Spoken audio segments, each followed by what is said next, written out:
आप सभी बच्चों का स्वागत है। आत्मनिर्भर बनना आप सभी बच्चों का अरमान है। आप पूरे विश्वास के साथ हम कह सकते हैं कि आप सभी बच्चे आगे बढ़ने का प्रयास भी कर रहे हैं। तो बच्चों, आपके प्रयास में हम आपके साथ हैं।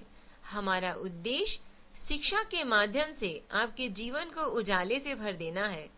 जो बच्चे एंट्रेंस एग्जाम की तैयारी कर रहे हैं, उनके लिए जनरल नॉलेज से जुड़े हुए कुछ फैक्ट्स, जिसके अंतर्गत आज इतिहास खंड 4 मुगल साम्राज्य। मुगल वंश का संस्थापक बाबर था। बाबर एवं उत्तरवर्ती मुगल शासक तुर्क एवं सुन्नी मुसलमान थे। बाबर ने मुगल वंश की स्थापना के साथ ही पदशाही की स्थापना की, जिसके तहत शासक को बादशाह कहा जाता था। बाबर का जन्म 24 फरवरी 1483 ईस्वी में हुआ था। बाबर के पिता उमर शेख मिर्जा फरगाना नामक छोटे राज्य के शासक थे। बाबर फरगाना की गद्दी पर 8 जून 1494 में बैठा। बाबर ने 1507 में बादशाह की उपाधि धारण की, जिसे अब तक किसी तैमूर शासक ने धारण नहीं की थी। बाबर के 4 पुत्र थे, हुमायूं, कामरान, अस्करी तथा हिंदाल। बाबर ने भारत पर 5 बार आक्रमण किया। बाबर का भारत के विरुद्ध किया गया प्रथम अभियान 1519 में यूसुफ जाई जाति के विरुद्ध था। इस अभियान में बाबर ने बाजौर और भेरा को अपने अधिकार में कर लिया। बाबर को भारत पर आक्रमण करने का निमंत्रण पंजाब के शासक दौलत खां लोदी एवं मेवाड़ के शासक राणा सांगा ने दिया था। बाबर द्वारा लड़े गए प्रमुख युद्ध: पहला पानीपत का युद्ध 21 अप्रैल 1526 को इब्राहिम लोदी एवं बाबर के बीच युद्ध हुआ, जिसमें बाबर विजयी हुआ था। दूसरा खानवा का युद्ध, ये 17 मार्च 1527 को राणा सांगा एवं बाबर के बीच हुआ, जिसमें बाबर विजयी हुआ। तीसरा चंदेरी का युद्ध, ये 29 जनवरी 1528 को मेदिनी राय एवं बाबर के बीच हुआ, जिसमें बाबर विजयी हुआ। घाघरा का युद्ध, ये 6 मई 1529 को अफगानों एवं बाबर के बीच हुआ, जिसमें बाबर विजयी हुआ।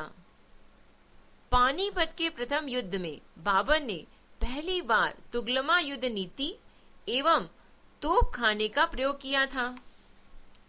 उस्ताद अली एवं मुस्ताफ बाबर के 2 प्रसिद्ध निशानेबाज थे, जिसने पानीपत के प्रथम युद्ध में भाग लिया था। बाबर को अपनी उदारता के लिए कलंदर की उपाधि दी गई थी। खानवा युद्ध में विजय के बाद बाबर ने गाजी की उपाधि धारण की थी। करीब 48 वर्ष की आयु में 27 दिसंबर 1530 को आगरा में बाबर की मृत्यु हो गई। प्रारंभ में बाबर के शव को आगरा के आराम बाग में दफनाया गया। बाद में काबुल में उसके द्वारा चुने गए स्थान पर दफनाया गया। बाबर ने अपनी आत्मकथा बाबरनामा की रचना की, जिसका अनुवाद बाद में फारसी भाषा में अब्दुल रहीम खान ने किया था। बाबर को मुंबई यान नामक पद शैली का भी जन्मदाता माना जाता है। बाबर प्रसिद्ध नक्शबंदी सूफी ख्वाजा उबैदुल्ला एहरार का अनुयायी था। बाबर का उत्तराधिकारी हुमायूं हुआ। हुमायूं नसरुद्दीन हुमायूं 29 दिसंबर 1530 को आगरा में 23 वर्ष की अवस्था में सिंहासन पर बैठा। दिल्ली की गद्दी पर बैठने से पहले हुमायूं बदख्शां का सूबेदार था। अपने पिता के निर्देश के अनुसार हुमायूं ने अपने राज्य का बंटवारा अपने भाइयों में कर दिया। इसने कामरान को काबुल और कंधार मिर्जा अस्करी को संभल, मिर्जा जिंदाल को अलवर एवं मेवाड़ की जागीरें दी। अपने चचेरे भाई सुलेमान मिर्जा को हुमायूं ने बदख्शां प्रदेश दिया। 1533 को हुमायूं ने दीन पनाह नामक नए नगर की स्थापना की थी। चौसा का युद्ध 25 जून 1539 में शेरखां एवं हुमायूं के बीच हुआ। इस युद्ध में शेरखां विजयी रहा। इसी युद्ध के बाद शेरखां ने शेर शाह की पदवी ग्रहण कर ली। बिलग्राम या कन्नौज युद्ध 17 मई 1540 में शेरखां एवं हुमायूं के बीच हुआ। इस युद्ध में भी हुमायूं पराजित हुआ। शेर खां ने आसानी से आगरा एवं दिल्ली पर कब्जा कर लिया।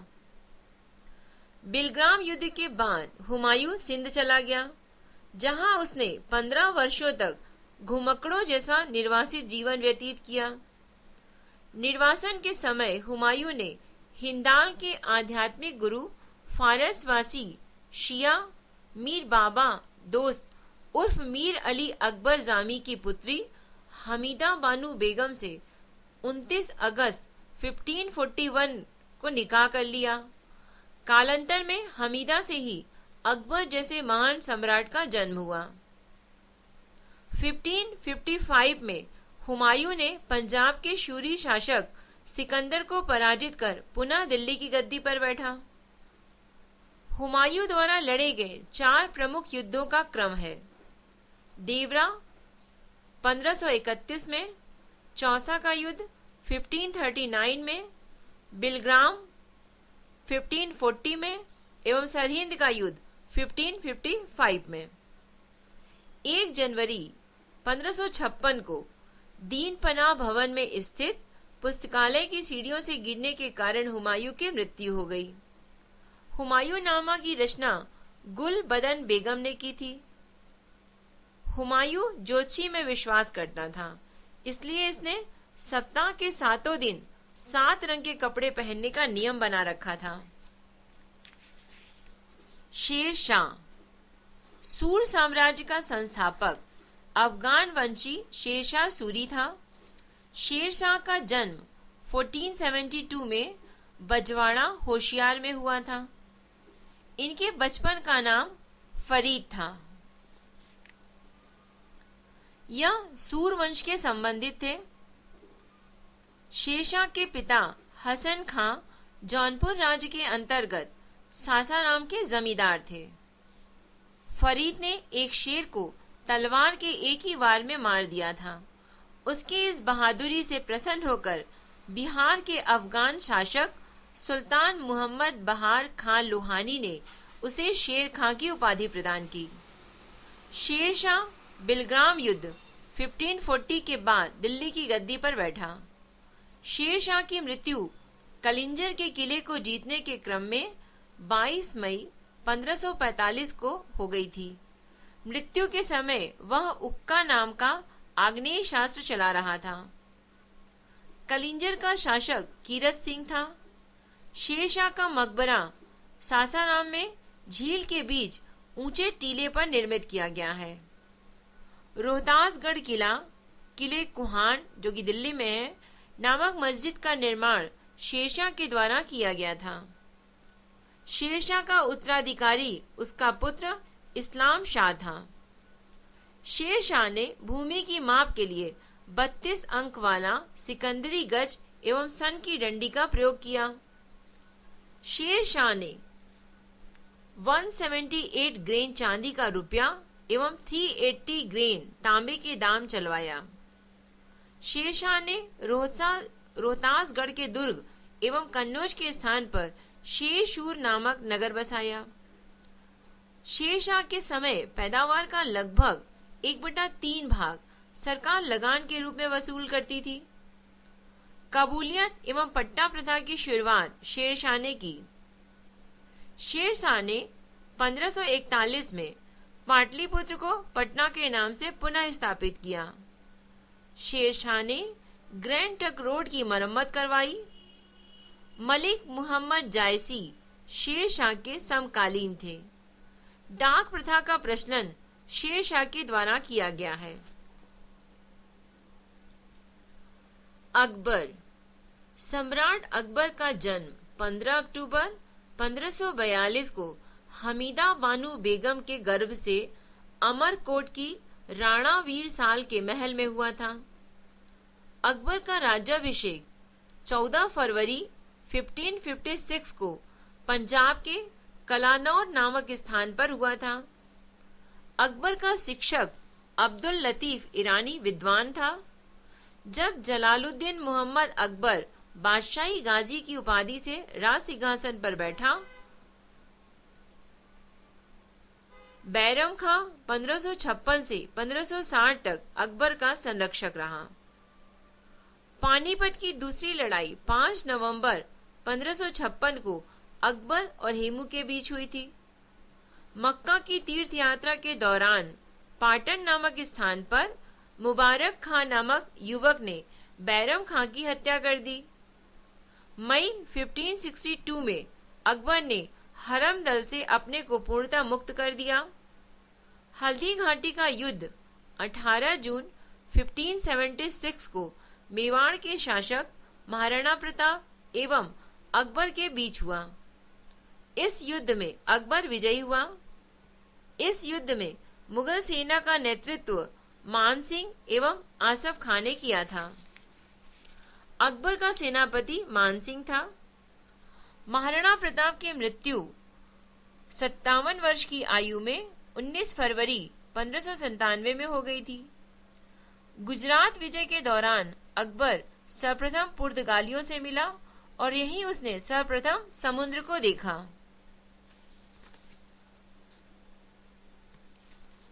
दीने इलाही धर्म का प्रधान पुरोहित अकबर था। दीने इलाही धर्म स्वीकार करने वाले प्रथम एवं अंतिम हिंदू शासक बीरबल था। अकबर ने जैन धर्म के जैनाचार्य हरि विजय सूरी को जगत गुरु की उपाधि प्रदान की थी। राजस्व प्राप्ति की जब्ती प्रणाली अकबर के शासनकाल में प्रचलित थी। अकबर के दीवान राजा टोडरमल ने 1580 में दहसाल बंदोबस्त व्यवस्था लागू की थी। अकबर के दरबार का प्रसिद्ध संगीतकार तानसेन था। अकबर के दरबार के प्रसिद्ध चित्रकार अब्दुस समद थे।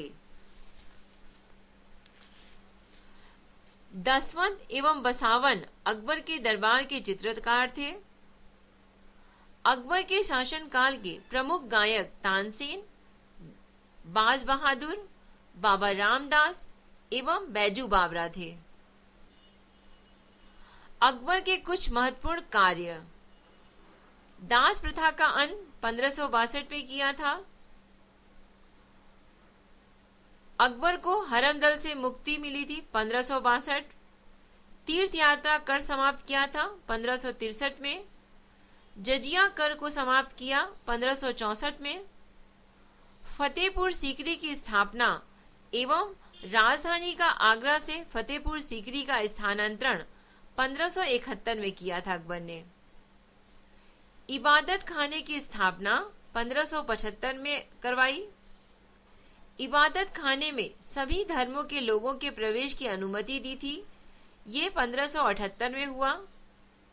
मजहर की घोषणा 1579 में की।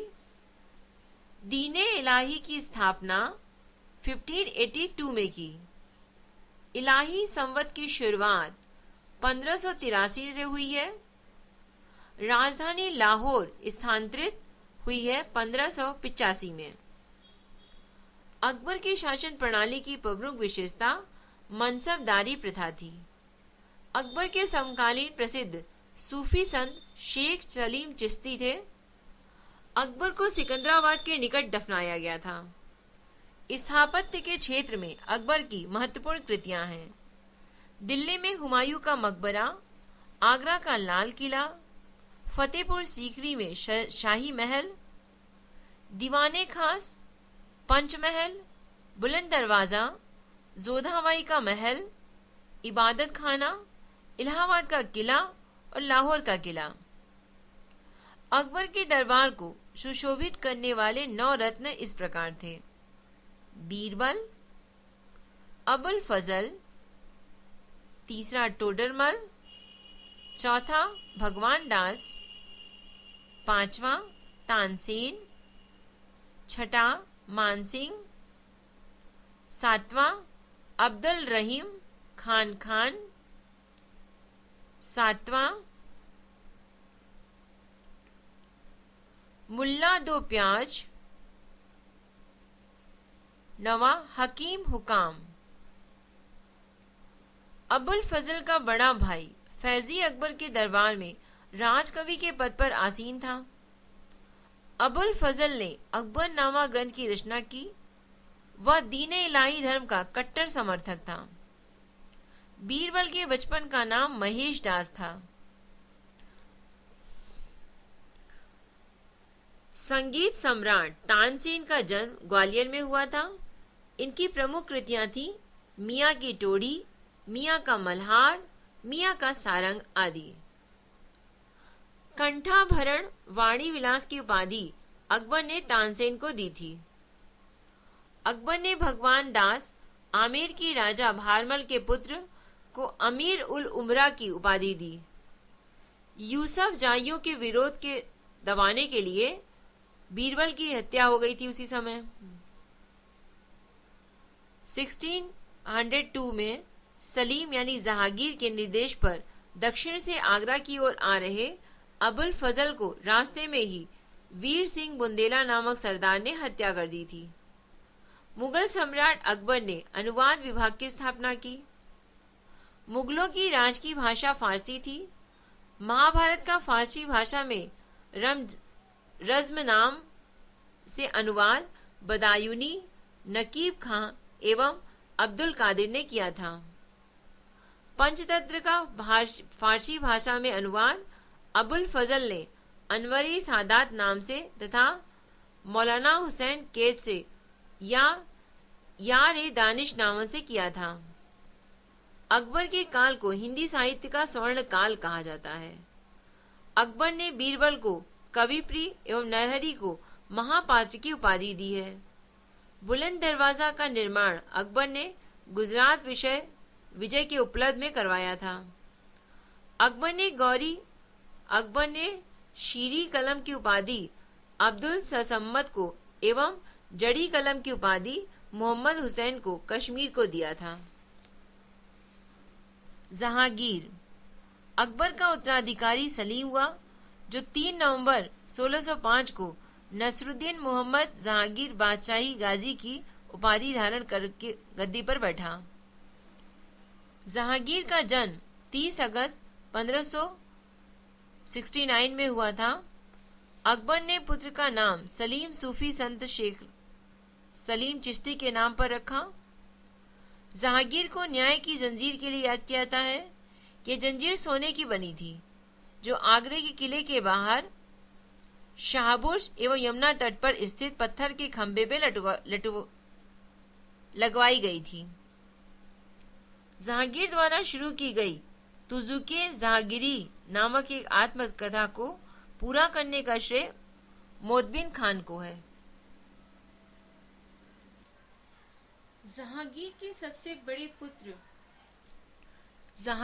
सबसे बड़े पुत्र खुसरो ने 1606 में अपने पिता के विरुद्ध विद्रोह कर दिया। खुसरो और जहांगीर की सेना के बीच जालंधर के निकट भैरावल नामक मैदान में भीषण युद्ध हुआ। खुसरो को पकड़कर कैद में डाल दिया गया। खुसरो की सहायता देने के कारण जहांगीर ने सिखों के 5वें गुरु अर्जुन देव को फांसी दिलवा दी। खुसरो गुरु के गोइंदवाल में मिला था। अहमदनगर के वजीर मलिक अंबर के विरुद्ध सफलता से खुश होकर जहांगीर ने खुर्रम को शाहजहां की उपाधि प्रदान की। 1622 में कंधार मुगलों के हाथ से निकल गया। शाह अब्बास ने इस पर अधिकार कर लिया। नूरजहां ईरानी निवासी मिर्जा गयाज बेग की पुत्री नूरजहां का वास्तविक नाम मेहरुनिसा था। 1594 में नूरजहां का विवाह अली कुली बेग से संपन्न हुआ। जहांगीर ने एक शेर मारने के कारण अली कुली बेग को शेर अफगान की उपाधि प्रदान की। 1607 में शेर अफगान की मृत्यु के बाद मेहरुनिसा अकबर की विधवा सलीमा बेगम की सेवा में नियुक्त हुई। सर्वप्रथम जहांगीर ने नवरोज त्योहार के अवसर पर मेहरुनिसा को देखा और उसके सौंदर्य पर मुग्ध होकर जहांगीर ने मई 1611 में उससे विवाह कर लिया। विवाह के पश्चात जहांगीर ने उसे नूरमहल एवं नूरजहां की उपाधि प्रदान की। जहांगीर ने गियास बेग को शाही दीवान बनाया एवं इत्माद उद दौला की उपाधि दी। लाडली बेगम शेर अफगान एवं मेहरुनिसा की पुत्री थी, जिसकी शादी जहांगीर के पुत्र शहरयार के साथ हुई थी। नूरजहां की मां असमत बेगम ने गुलाब से इत्र निकालने की विधि खोजी थी। महावत खां ने झेलम नदी के तट पर 1626 में जहांगीर, नूरजहां एवं उसके भाई आसफ खां को बंदी बना लिया था। जहांगीर के 5 पुत्र थे। पहला खुसरो, दूसरा परवेज, तीसरा खुर्रम, चौथा शहरयार, 5वां जहांदार। 7 नवंबर 1627 में भीमावा नामक स्थान पर जहांगीर की मृत्यु हो गई। उसे शहादरा में रावी नदी के किनारे दफनाया गया था, जो लाहौर में है। मुगल चित्रकला अपने चरमोत्कर्ष पर जहांगीर के शासनकाल में थी। जहांगीर के दरबार के प्रमुख चित्रकार थे आगा रजा, अबुल हसन, मोहम्मद नासिर, मोहम्मद मुराद, उस्ताद मसूर, विशन दास, मनोहर एवं गोवर्धन, फारूक बैग और दौलत। जहांगीर ने आगा रजा ने के नेतृत्व में आगरा में एक चित्रणशाला की स्थापना की थी। उस्ताद मसूर एवं अबुल हसन को जहांगीर ने क्रमशः नादिर अल उस एवं नदिरुज्जम्मा की उपाधि प्रदान की थी। जहांगीर ने अपनी आत्मकथा में लिखा है कि कोई भी चित्र, चाहे वह किसी मृतक व्यक्ति या जीवित व्यक्ति द्वारा बनाया गया हो, मैं देखते ही तुरंत बता सकता हूँ कि यह किस चित्रकार की कृति है।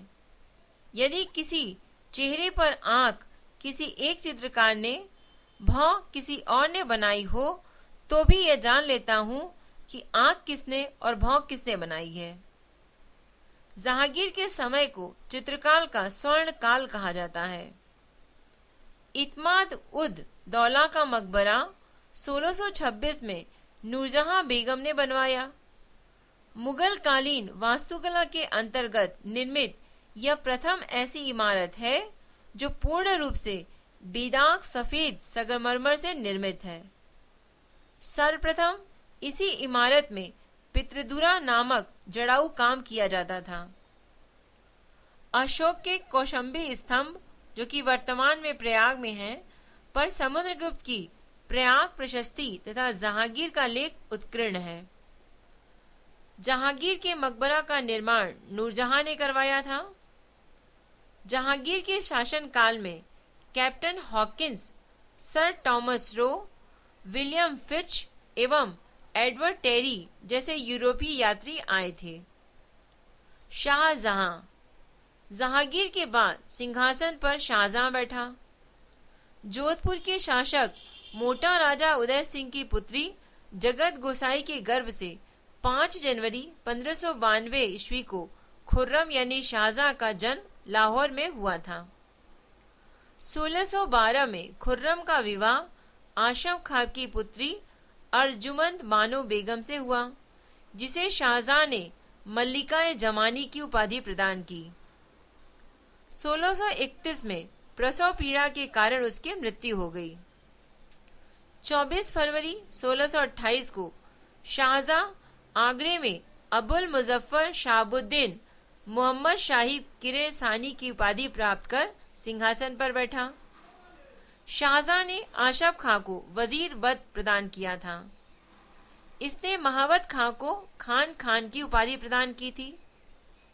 नूरजहां को 2 लाख रुपए प्रतिवर्ष की पेंशन देकर लाहौर जाने दिया, जहां 1645 में उनकी मृत्यु हो गई।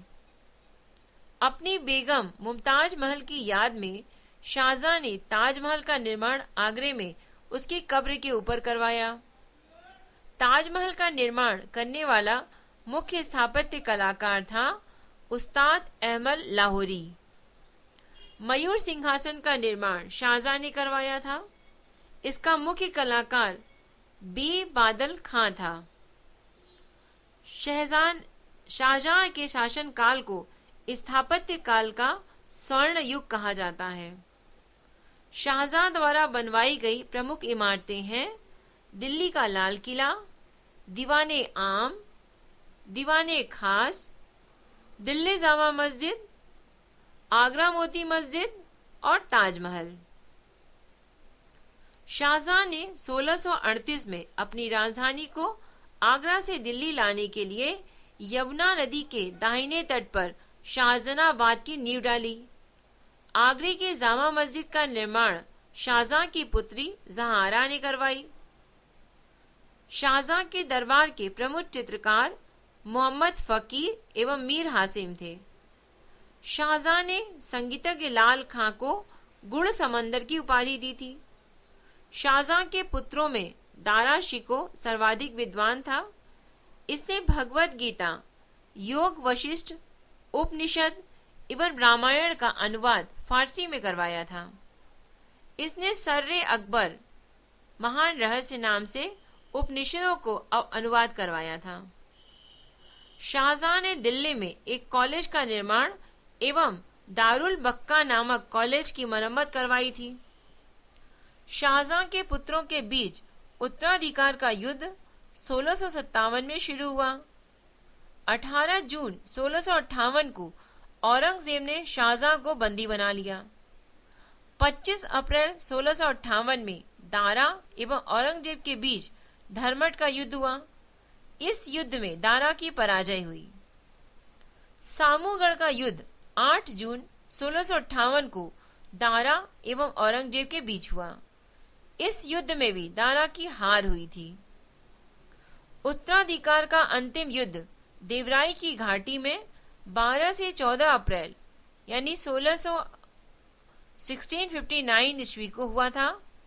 इस युद्ध में दारा के पराजित होने पर उसे इस्लाम धर्म की अवहेलना करने के अपराध में 30 अगस्त 1659 को उनकी हत्या कर दी गई थी। शाह बुलंद इकबाल के रूप में दारा शिकोह जाना जाता था।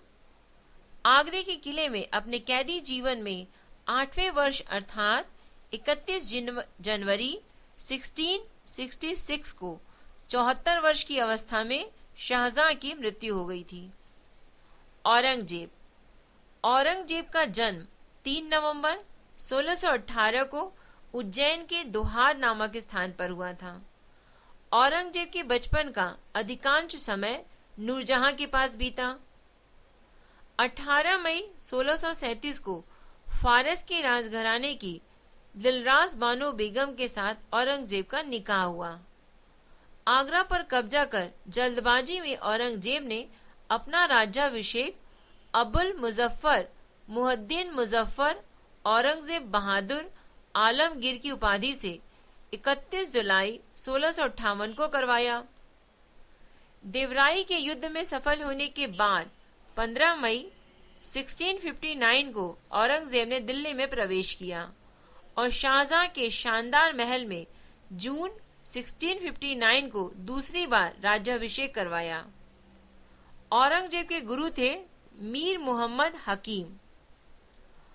औरंगजेब सुन्नी धर्म को मानता था। उसे जिंदा पीर कहा जाता था। इस्लाम नहीं स्वीकार करने के कारण सिखों के नवे गुरु तेग बहादुर की हत्या औरंगजेब ने करवा दी थी। जय सिंह एवं शिवाजी के बीच पुरंदर की संधि 22 जून 1665 को संपन्न हुई। 22 मई 1666 को आगरे के किले दीवाने आम में औरंगजेब के समक्ष शिवाजी उपस्थित हुए। यहाँ शिवाजी को कैद कर जयपुर भवन में रखा गया। औरंगजेब ने 1679 में जजिया कर को पुनः लागू किया। औरंगजेब ने बीबी का मकबरा का निर्माण 1679 में औरंगाबाद महाराष्ट्र में करवाया। 1686 में बीजापुर एवं 1697 में गोलकुंडा को औरंगजेब ने मुगल साम्राज्य में मिला लिया। मदन्ना एवं अकन्ना नामक ब्राह्मणों का संबंध गोलकुंडा के शासक अबुल हसन से था। औरंगजेब के समय हुए जाट विद्रोह का नेतृत्व गोकुला एवं राजाराम ने किया था। भरतपुर राजवंश की नींव औरंगजेब के शासनकाल में जाट नेता एवं राजाराम के भतीजा चूड़ामन ने डाली। औरंगजेब के समय में हिंदू मनसबदारों की संख्या लगभग 337 थी, जो अन्य मुगल सम्राटों की तुलना में अधिक थी। औरंगजेब का पुत्र अकबर ने दुर्गादास के बहकावे में आकर अपने पिता के खिलाफ विद्रोह किया। औरंगजेब ने कुरान को अपने शासन का आधार बनाया। इसने सिक्के पर कलमा खुदवाना, नवरोज का त्योहार मनाना, भांग की खेती करना, गाना बजाना, झरोका दर्शन, तुलादान प्रथा आदि पर प्रतिबंध लगा दिया। औरंगजेब ने 1699 में हिंदू मंदिरों को तोड़ने का आदेश दिया। औरंगजेब की मृत्यु 4 मार्च 1707 को हो गई थी। इसे दौलताबाद में स्थित फकीर बुरहानुद्दीन की कब्र के अहाते में दफना दिया गया। औरंगजेब के समय सूबों की संख्या 20 थी। औरंगजेब दारुल हर्ष यानी काफिरों का देश को दारुल इस्लाम यानी इस्लाम का देश में परिवर्तित करने को अपना महत्वपूर्ण लक्ष्य मानता था। मुगल शासन व्यवस्था। मंत्रिपरिषद को विजारत कहा जाता था। बाबर के शासन काल में वजीर पद काफी महत्वपूर्ण था। सम्राट के बाद शासन के कार्यों को संचालित करने वाला सबसे महत्वपूर्ण अधिकारी वकील था, जिसके कर्तव्यों को अकबर ने दीवान, मीर बख्शी, सद्र उस सद्र एवं मीर सम में विभाजित कर दिया। औरंगजेब के समय में असद खान ने सर्वाधिक 31 वर्षों तक दीवान के पद पर कार्य किया। मीर बख्शी द्वारा सरखत नाम के पत्र पर हस्ताक्षर के बाद ही सेना को हर महीने वेतन मिल पाता था। जब कभी सद्र न्याय विभाग के प्रमुख कार्य करता था, तब उसे काजी कहा जाता था।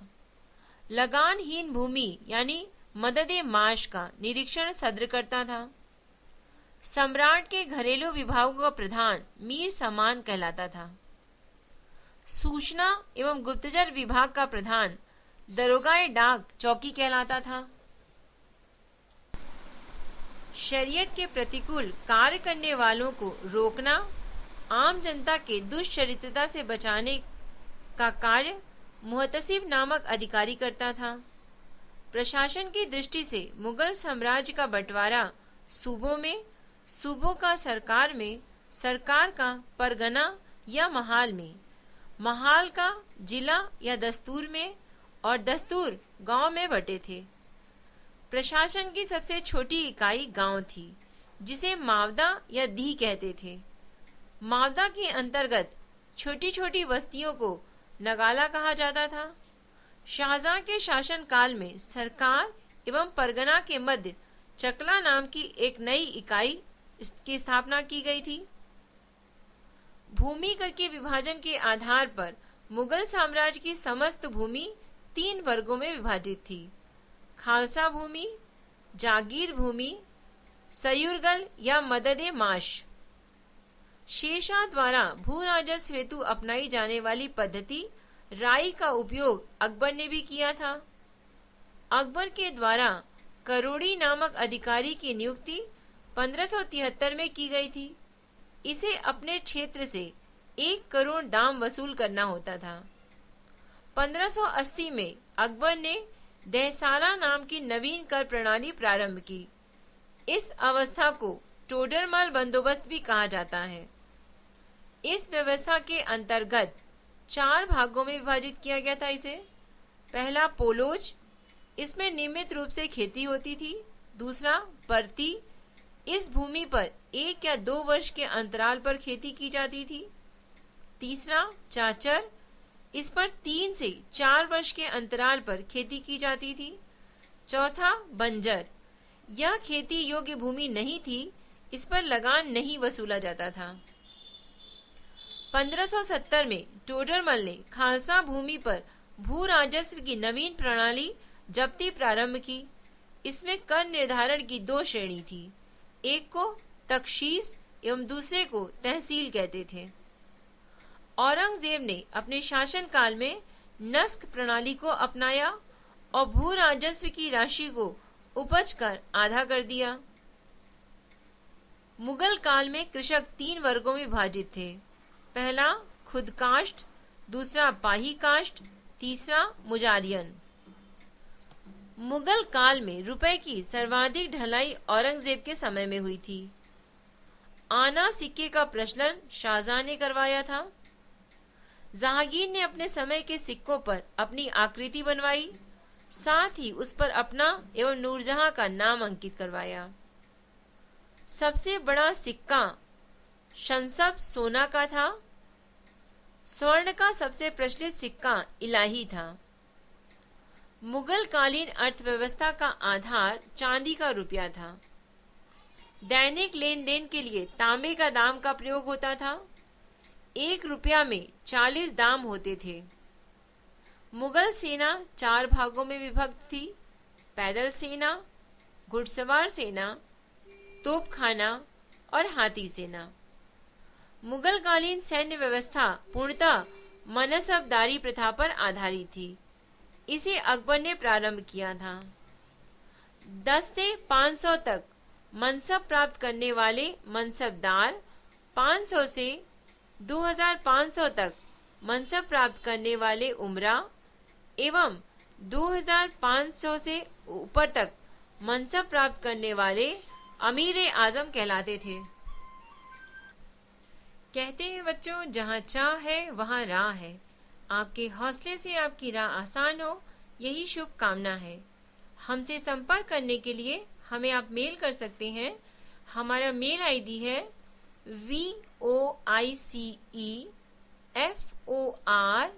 voiceforblind यानी voiceforblind@gmail.com।